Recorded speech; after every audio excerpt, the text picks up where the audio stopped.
एक बार की बात है, किसी राजा ने यह फैसला लिया कि वह प्रतिदिन 100 अंधे लोगों को खीर खिलाया करेगा। एक दिन खीर वाले दूध में सांप ने मुंह डाला और दूध में विष डाल दी।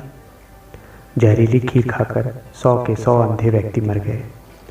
राजा बहुत परेशान हुआ कि मुझे 100 आदमियों की हत्या का पाप लगेगा। राजा परेशानी की हालत में अपने राज्य को छोड़कर जंगलों में भक्ति करने के लिए चल पड़ा ताकि इस पाप की माफ़ी मिल सके।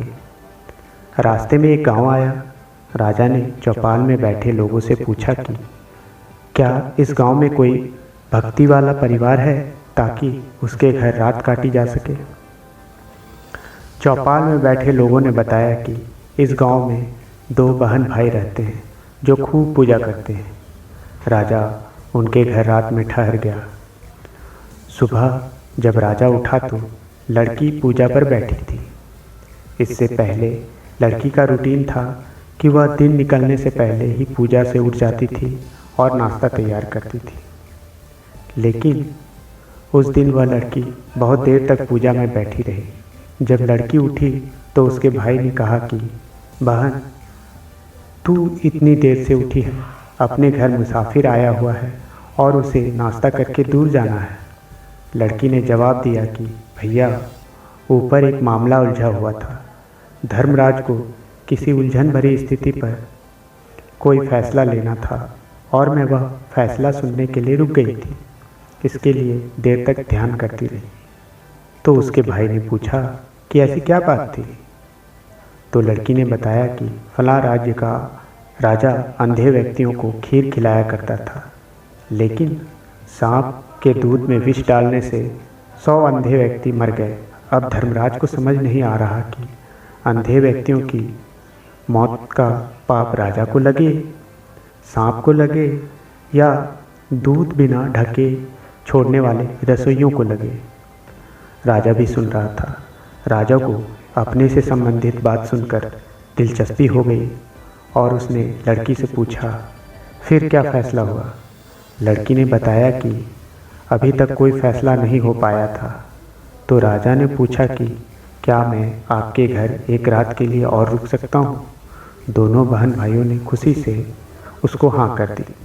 राजा अगले दिन के लिए रुक गया, लेकिन चौपाल में बैठे लोग दिन भर यही चर्चा करते रहे कि कल जो व्यक्ति हमारे गांव में एक रात रुकने के लिए आया था और कोई भक्ति वाला घर पूछ रहा था, उसकी भक्ति का नाटक तो सामने आ गया। रात काटने के बाद वह इसलिए नहीं गया क्योंकि जवान लड़की को देखकर उस व्यक्ति की नीयत खोटी हो गई। इसलिए वह उस सुंदर और जवान लड़की के घर पक्के तौर पर ही ठहरेगा या फिर लड़की को लेकर भागेगा। दिन भर चौपाल में राजा की निंदा होती रही। अगली सुबह लड़की फिर ध्यान पर बैठी और रूटीन के टाइम अनुसार उठ गई। तो राजा ने पूछा, बेटी, अंधे व्यक्तियों की हत्या का पाप किसको लगेगा। तो लड़की ने बताया कि वह पाप तो हमारे गांव के चौपाल में बैठने वाले लोग बांट के ले गए। तो देखा दोस्तों, निंदा करना कितना घाटे का सौदा है। निंदक हमेशा दूसरों के पाप अपने सर पर ढोता रहता है, दूसरों द्वारा किए गए उन पाप कर्मों के फल को भी भोगता है। अतः हमें सदैव निंदा से बचना चाहिए और हाँ, देश में देश और धर्म की उन्नति के लिए हमेशा अग्रसर रहें। यह भी आपका कर्तव्य है। सिर्फ निंदा करते रहेंगे तो आपका सर्वनाश निश्चित है। इसलिए बुरे राजा की निंदा करने से अच्छा है जो भले हैं उसकी प्रशंसा की जाए ताकि वह भी और अच्छा कर सके। तो दोस्तों, अगर ये कहानी आपको पसंद आई हो तो इसे लाइक करें, शेयर करें और सब्सक्राइब करें। धन्यवाद।